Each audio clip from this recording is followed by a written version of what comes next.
So hello everyone, I welcome you all to Let's Crack UPSC CSE. So this session I am recording from railway, मतलब rail के अंदर से I am recording this session. Let's see if it is recorded. अगर if it's recorded then I will upload it. So the topics that we are going to discuss, first is Ordnance Factory Board, next is Neuromedicine B, Partula Hyalina.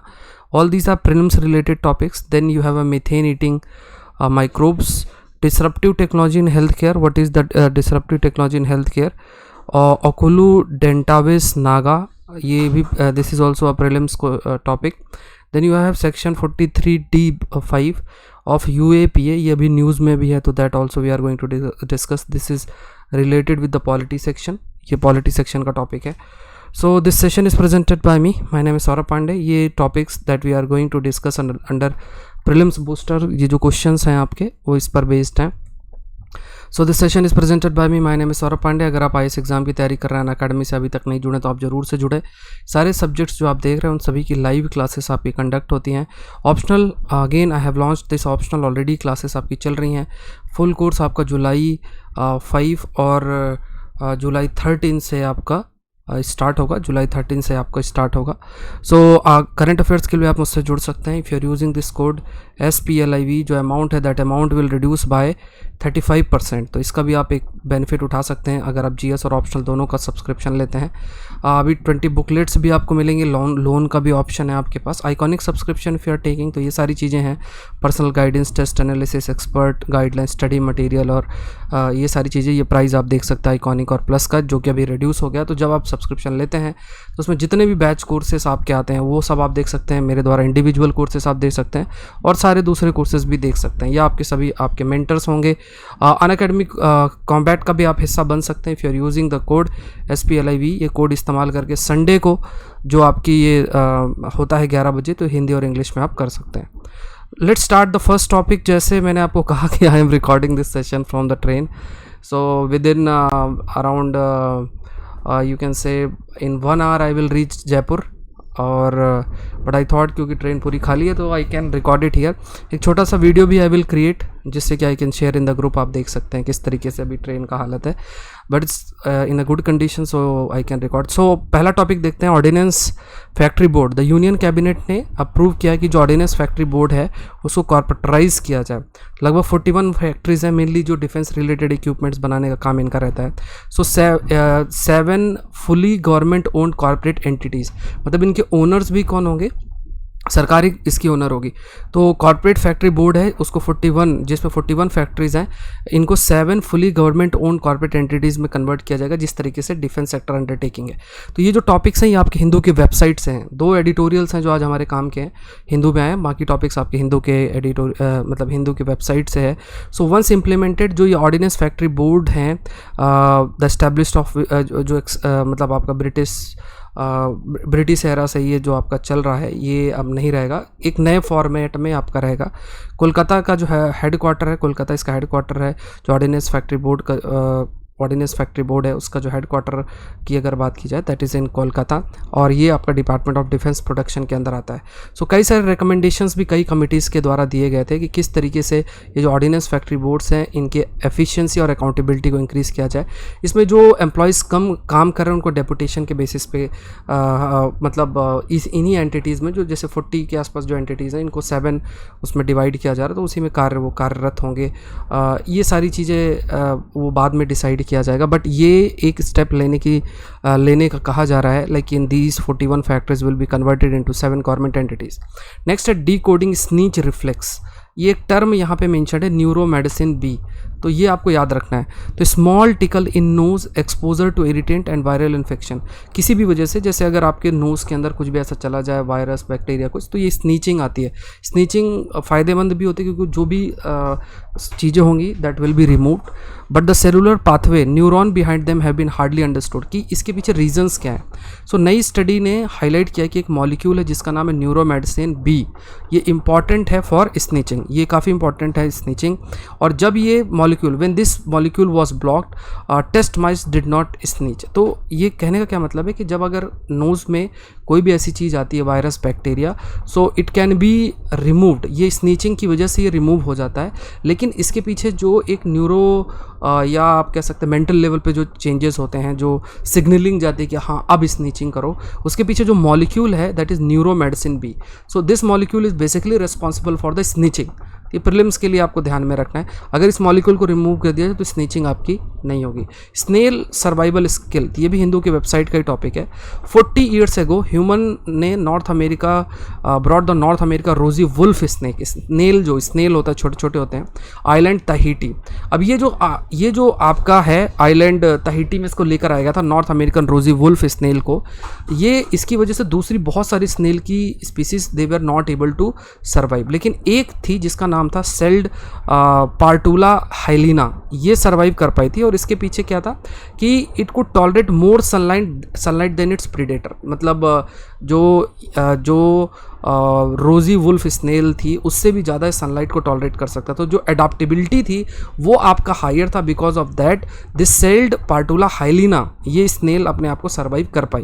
तो ये ऐसे ही आपको याद रखना है कि हाल में पार्टुला हाइलिना न्यूज़ में था, तो ये क्या है। सो कुछ जो एडाप्टेबिलिटी फैक्टर है, because of the adaptability factor जो ये पार्टुला हाइलिना है, it is able to survive even from its predator, ये आपको ध्यान में रखना है। नेक्स्ट देखते हैं, that is methane eating microbes. तो ट्रेन चल दी है और ट्रेन आपकी चल रही है and I am recording the session expecting कि कोई जो ये कैबिन है इसके अंदर ना आए, बट अगर आएगा तो कोई बात नहीं। नेक्स्ट देखते हैं, studying sediments from 7 sea floor ship, researchers have found that these sites house several methane oxidizing microbes. देखो, मीथेन एक ग्रीन हाउस गैस है, बहुत सारी ऐसी एक्टिविटीज़ हैं जिसकी वजह से जो मीथेन है वो मीथेन का आपका प्रोडक्शन होता है। सो चैलेंज क्या है कि जो मीथेन के प्रोडक्शन को रिड्यूस किया जाए या किसी दूसरे फॉर्म में कन्वर्ट किया जाए। तो अभी जो हाल में कुछ स्टडी हुई हैं जिसमें कहा गया है लाइक मीथेन ऑक्सीडाइजिंग माइक्रोब्स, जो मीथेन प्रेजेंट उसको ऑक्सीडाइज करके किसी और फॉर्म में कन्वर्ट कर देना, तो ये आपके डिस्कवर किए गए हैं। तो व्हाट विल हैपन, जैसे कई सारी जो मीथेन लीक्स होती हैं, लैंडफिल्स जैसे दिल्ली के पास में है ना, बहुत सारा कचरा जमा किया जाता है, उससे भी मीथेन बहुत सारी रिलीज होती है। So it will help to reduce और convert the methane in different form, ठीक है। So it can help in bioremediation as well. Bioremediation का मतलब क्या होता है कि जब आप जो पॉल्यूटेंट्स हैं, दीज पॉल्यूटेंट्स जो आपके पॉल्यूटेंट्स हैं, दीज पॉल्यूटेंट्स आर रिमूव्ड, ये पॉल्यूटेंट्स आपके रिमूव किए जाते हैं by using the microorganism, so we call them as bioremediation. तो ये methane eating microbes will again helpful. Next देखते हैं, बिजार लिजर्ड। तो आपको याद रखना है कि ये जो नाम है रिसेंटली आपका न्यूज़ में था, दैट इज़ ओसुलू डेंटाविस नागा, ओकुलू डेंटाविस नागा। सो ये जो है ये क्या है हाल में ये न्यूज़ में, तो it is one of the species of we can say lizard. So कई सारी जो studying amber collected from Myanmar, researchers ने they have described a new lizard that lived 99 million years ago. बहुत साल पहले ये लिजर्ड आपकी रहती थी। तो आपको याद रखना कि रिसेंटली ये टर्म न्यूज़ में था, दैट इज़ ओसुलू डेंटाविस नागा, रिसेंटली ये टर्म न्यूज़ में था। तो ये क्या है, so this is the name of a lizard. ये क्या है, it is a name of अ ये लिजर्ड का एक नाम है, ये फैक्ट आपको याद रखना है। So Oculudentavis naga, it is a name of lizard जो कि 99 मिलियन ईयर्स पहले आपका ये लिजर्ड आपकी प्रेजेंट थी। ये अगेन आपको ध्यान में रखना। तो ये Naga is the name of one of the ethnic tribes, जो इथनिक ट्राइब्स आपकी रहती है। जैसे अगर आप सभी को पता भी होगा कि इंडिया में भी नागा ट्राइब है और म्यांमार में भी नागा ट्राइब है, और कल्चरल सिमिलैरिटीज़ भी बहुत है। इसलिए हम एक फ्री मूवमेंट जोन भी वी हैव डिक्लेयर्ड इनके लिए। We have declared a free movement zone, जिसमें एक डिस्टेंस तक without the use of visa जो नागास हैं वो मूव कर सकते हैं, जिससे कि इनकी कल्चरल प्रोटेक्शन और ये सब आपका किया जा सके। सो ये है, तो ये आपको याद रखना है कि ये जो टर्म है ये क्या है, this is the name of a this is the name of what we call it as a lizard. Next है एडिटोरियल में देखते हैं, दो एडिटोरियल्स हैं आज आपके जो हमारे लिए इंपॉर्टेंट है। एक तो एक उसमें भी एक कंटेंट है, ये मेजर एडिटोरियल बहुत अच्छा एडिटोरियल है, दैट इज़ डिसरप्टिव टेक्नोलॉजी। अब देखो इसमें जो पॉइंट हम लोग को डिस्कस करना है that is what is disruptive technology. The first point that we have to understand is what is disruptive technology और उसका एप्लीकेशन आपका हेल्थ सेक्टर में क्या हो सकता है, what can be its application in the health sector.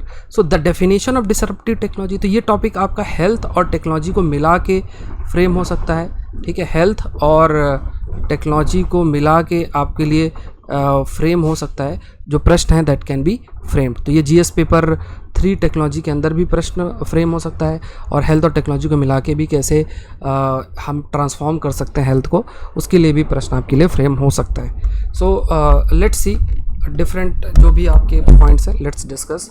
सो पहला है what is disruptive technology. Disruptive technology क्या है, it is an innovation that significantly alter the way. देखो ये ऐसी टेक्नोलॉजीज़ होती हैं जैसे जिस तरीके से आपका प्रिवेल्ड सिस्टम है उस सिस्टम को एकदम से बदल देना, ठीक है। जैसे पहले एकदम नॉर्मल सी चीज़ें, आपको बेचना था कुछ तो आपको कहीं जाना रहता था, फिर आप गए खरीदे कुछ, ये सिस्टम आपका प्रिवेल था। फिर ई कॉमर्स हो गया, ई कॉमर्स ने क्या किया कि आप डायरेक्ट घर बैठे हुए वेबसाइट के माध्यम से चीज़ों को ऑर्डर कर सकते हो, चीज़ आपके यहाँ पहुँच सकती है।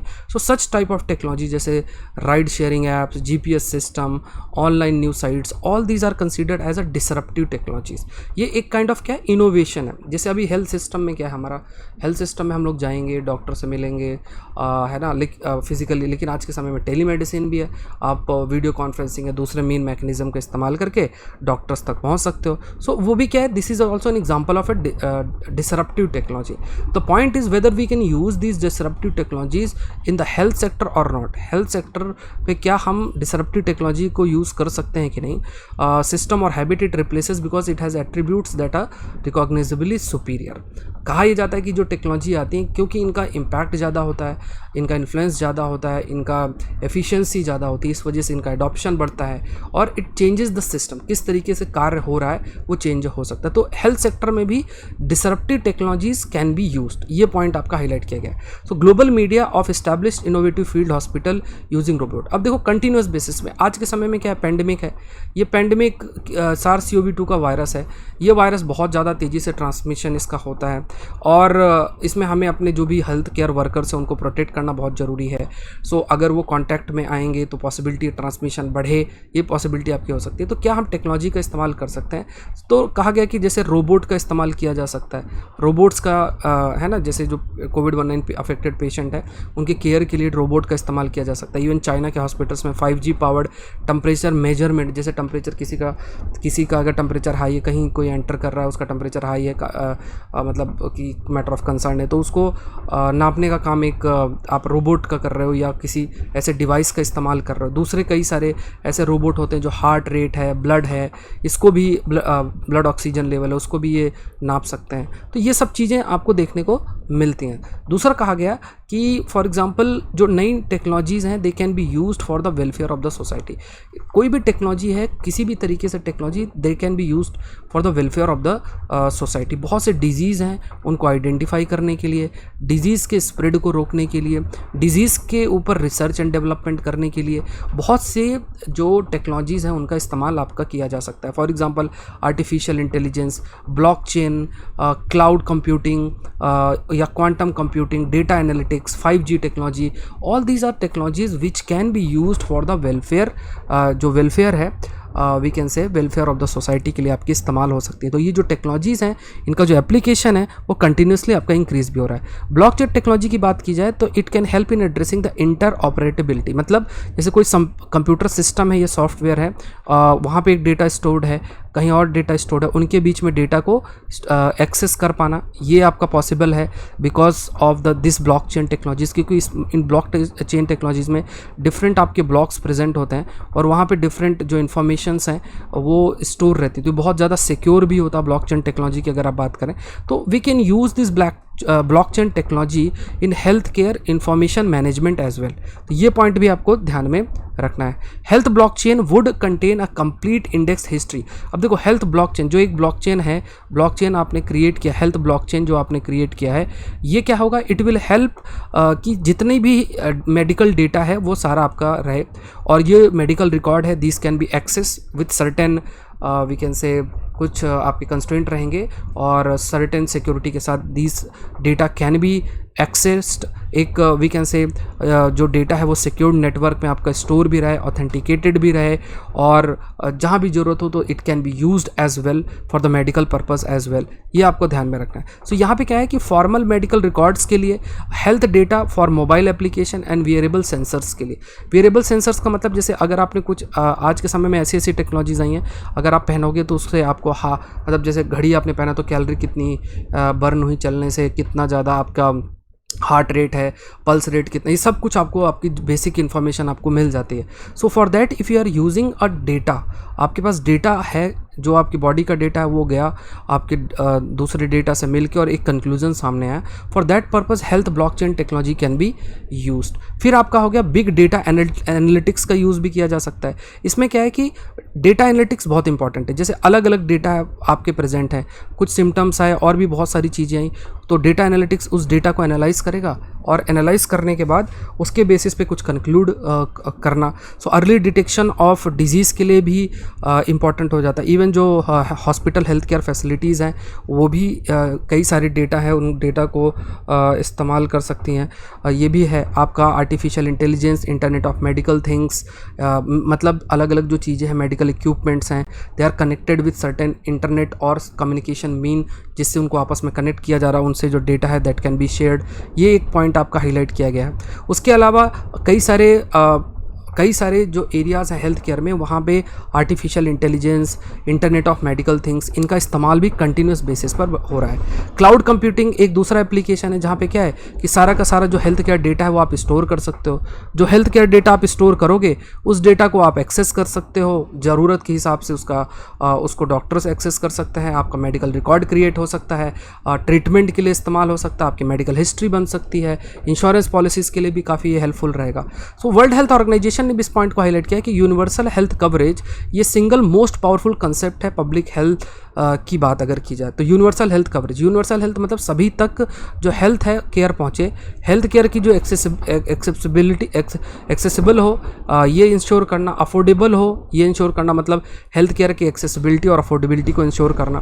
तो यहाँ पे ये बहुत इंपॉर्टेंट है, क्योंकि अगर हेल्थ केयर की अगर आप बात करोगे और हेल्थ केयर के वजह से जो बेसिक वी कैन से जो बेसिक अगर कोई हेल्थ केयर सर्विसेज को नहीं एक्सेस कर पाता है, so this will affect him, because बहुत सारा जो out of pocket expenditure health care services के लिए ही आपका होता है। तो यहाँ पे क्या है कि we can use different types of technologies का इस्तेमाल किया जा सकता है। जैसे टेलीमेडिसिन एक एग्जांपल है, ज़रूरी नहीं बड़े बड़े डॉक्टर्स हर जगह पहुँच पाए, बट वो अपनी फ्री सर्विसेज सबको दे सकते हैं, कहीं भी बैठ के कहीं भी फ्री सर्विसेज दे सकते हैं। सो यूनिवर्सल हेल्थ कवरेज के लिए टेक्नोलॉजी का इस्तेमाल किया जा सकता है, और USC can be achieved through the application of digital technology. और इसके लिए हम कई सारे जो स्टेप्स हैं वो स्टेप्स हम कंटिन्यूस बेसिस पर ले सकते हैं। सो हमें खुद की एक डिजिटल हेल्थ जो स्ट्रेटजी है that we have to develop universal health coverage के लिए। ये करना है क्या स्टेप्स लेने चाहिए कि ये जो डिजिटल टेक्नोलॉजीज़ हैं इनके यूज़ की वजह से किसी की प्राइवेसी ना अफेक्ट हो, एक इथिकल अप्रोप्रिएटनेस मेंटेन रहे, डिजिटल डिवाइड का ध्यान रखना। ऐसा नहीं कि जिनके पास रिसोर्सेज हैं वो टेक्नोलॉजी को यूज़ कर पा रहे हैं, बाकी नहीं कर पा रहे हैं। कई सारे टूल्स जैसे आयुष्मान भारत जैसे जो स्कीम्स हैं उनका इस्तेमाल किया जा सकता है। इंफॉर्मेशन एंड कम्युनिकेशन टेक्नोलॉजी का इस्तेमाल करके जो रीच है इन स्कीम्स का वो इंक्रीज़ किया जा सकता है, और यूनिवर्सल हेल्थ कवरेज को प्रमोट किया जा सकता है। जो accessibility affordability health care services की उसको आप इंक्रीज़ कर सकते हो। सो ऑनलाइन कंसल्टेशन एक एरिया बन जाता है जिसे हम टेलीमेडिसिन भी कहते हैं। सो लोगों को अगर अच्छी कंसल्टेंसी मिल पाती है, जो डिजीज़ है उसकी स्प्रेड को भी आप कहीं हद तक रोक सकते हो। प्राइमरी हेल्थ सेंटर्स की बात किया जाए इंडिया में, they could also examine local traditional जो नॉलेज है ये बहुत ज़रूरी है। कई सारी ऐसे डिजीज़ आती हैं लोकल लेवल पे, जैसे मान लो फ्लू का है तो लोगों को पोल्ट्री फार्मिंग में क्या चैलेंजेस आते हैं उनको पता है। तो लोकल जो ट्रेडिशनल या जो नॉलेज है उसका भी इस्तेमाल करना ज़रूरी है हेल्थ केयर ट्रीटमेंट के लिए।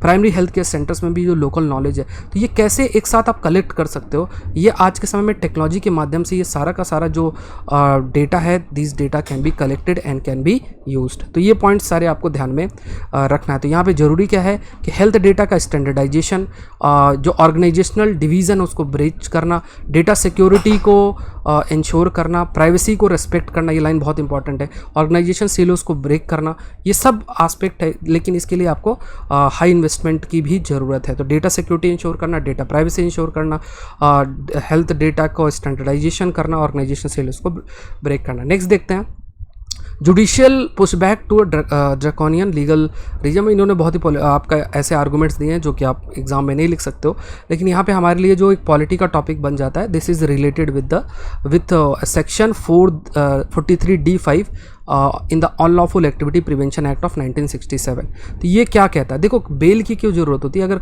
किसी ने कोई क्राइम किया है, क्राइम करने के बाद आपका ट्रायल चल रहा है, ठीक है, ट्रायल चलता है, उस समय भी जेल में रहना पड़ सकता है ट्रायल के दौरान। वैसे सज़ा तो क्या होती है, सज़ा तो जब फाइनल आपका पूरा ट्रायल हो जाता है उसके बाद सज़ा होती है, लेकिन फिर भी ट्रायल अगर चल रहा है तो उस समय भी कई बार बेल नहीं दी जाती है। बेल इसलिए नहीं क्योंकि वो पर्सन कोई एविडेंस जो है ख़राब कर सकता है, ये भी पॉसिबिलिटी आपकी हो सकती है। और कई सारे फैक्टर्स को भी देखा जाता है कि क्या वो एविडेंस को टैम्पर कर सकता है, क्या वो किसी को इन्फ्लुएंस कर सकता है क्या, या फिर किस तरीके का ऑफेंस कंडक्ट किया गया, उस बेसिस में किसी को बेल आपका दिया जाता है। ये हमारे क्रिमिनल जस्टिस सिस्टम के अंदर है। लेकिन सेक्शन 43D5 की बात की जाए, अनलॉफुल एक्टिविटी प्रिवेंशन ऑफ 1967, इसमें साफ साफ ये कहा जाता है कि कोई भी person if in custody be released on bail और हिज ओन बॉन्ड अनलेस जब तक पब्लिक प्रोसिक्यूटर, सरकार की तरफ से जो प्रोसिक्यूटर्स हैं उसको अपॉर्चुनिटी नहीं दी जा रही है, वो अपने व्यू पॉइंट नहीं रख रहे, तब तक किसी को बेल नहीं दिया जा रहा है। दूसरा कहा गया कि such accused person shall not be released on bail और on his own bond if the court on a perusal of the case diary or the report made under section 173 of the code is of the opinion that there are reasonable grounds for believing that the accusation against such a cause is prima facie true। अगर court को ऐसा भी लगता है कि जो भी इनके ऊपर बोला जा रहा है ये एकदम सही है, तो उस केस में भी बेल ग्रांट से डिनाई किया जा सकता है। और अगर पब्लिक प्रोसिक्यूटर जब तक अपना ओपिनियन नहीं रखते हैं कोर्ट में, तब भी बेल आपका नहीं दी जा सकती है। तो ये प्रोविज़न है सेक्शन 43D5 के, ये पॉइंट आपको याद रखना। नेक्स्ट देखते हैं, जैसा मैंने अब कहा कि आई एम रिकॉर्डिंग दिस सेशन और ट्रेन से आई एम रिकॉर्डिंग, ठीक है। सो ये क्वेश्चन देखते हैं, टर्टल एक्सक्लूडर डिवाइस, TED क्या है। It is a specialized device that allow a captured sea turtle to escape when caught in a fisherman's net. TDS are mostly effective in temperate region that practice targeted fishing.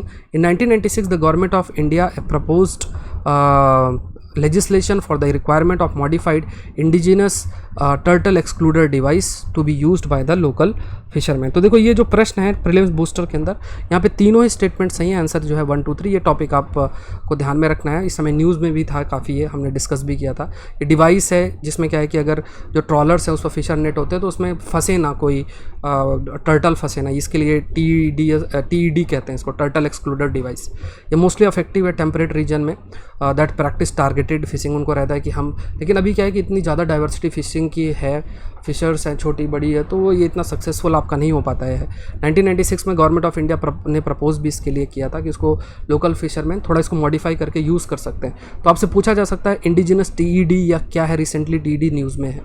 Consider the following statement about southern ocean, recently news में southern ocean is the only ocean to touch 3 other ocean. Its northern limit is latitude of 45 degree south, 45 degree south. उसके बाद the southern ocean is home to large population of whales, penguins और seals. तो यहाँ पे आपको याद रखना है कि जो इसकी लिमिट है ये है आपकी 60 डिग्री। तो अभी जो एक सदर्न ओशन रिकॉग्नाइज भी किया गया है अंटार्कटिका के पास, तो and southern ocean only ocean जो 3 दूसरे ओशंस को टच कर रहा है। नॉर्दर्न लिमिट इसकी 60 डिग्री है, यहाँ 45 लिखा है, 60 डिग्री साउथ। और southern ocean is home to large population of whales, penguins और सील। तो यहाँ पे जो स्टेटमेंट दूसरा वाला जो है आपका गलत है, answer that is B. Next देखते हैं, consider the following statement about iodine value. So it is a measure of relative degree of unsaturation in the oil component as determined by the uptake of halogen. In chemistry, is the mass of iodine in grams that consumed by 100 grams of chemical substance. Higher the iodine value, the more saturations are present in the fat. तो ये आपको याद रखना है, ये भी अभी news में आयोडीन वैल्यू आपकी न्यूज़ में थी, तो ये अगर आप देखोगे तो higher the iodine value more the unsaturation are present in the fat. यहाँ पे अब लिखा है higher the iodine value more यहाँ पे we can say the more unsat, यहाँ पे सेचुरेशन लिखा है अनसेचुरेशन, ठीक है, unsaturation are present in the fat, तो we can say more unsaturated fat is present. So ये आयोडीन वैल्यू हायर, अगर आयोडीन वैल्यू तो ज़्यादा अनसेचुरेटेड फैट आपका प्रेजेंट है। केमिस्ट्री में mass of iodine in grams that is consumed by 100 grams of chemical substance, जितना iodine grams में present है 100 ग्राम्स ऑफ कोई भी केमिकल सब्सटेंस कंज्यूम अगर किया जाता है। और relative degree of unsaturation in oil, अब देखो यहाँ भी unsaturation in oil component as determined by the take of halogen, तो यहाँ पे अनसेचुरेशन लिखा, यहाँ सेचुरेशन लिखा, इससे आप डिटरमाइन कर सकते हो। ये स्टेटमेंट सही है, ये स्टेटमेंट सही है, ये गलत है, आंसर है दैट इज 1 and 2। देखते हैं last question, consider the following statement about vanillin. Vanillin is used widely in the food and cosmetics industry and is an important bulk chemical used to make pharmaceutical, cleaning product and herbicides. Vanillin is the substance responsible for the familiar taste of vanilla, which has been used as a food additive and spice for hundreds of years. Maldives are presently the largest producer of natural vanillin.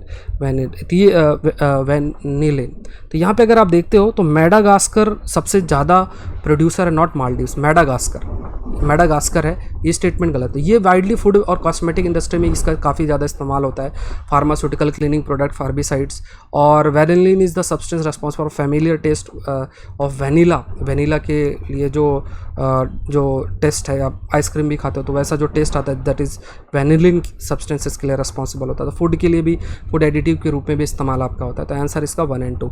So as I said I am recording this session from train, तो अगर आप session देख रहे हो तो आप like ज़रूर से प्रेस करना है आपको।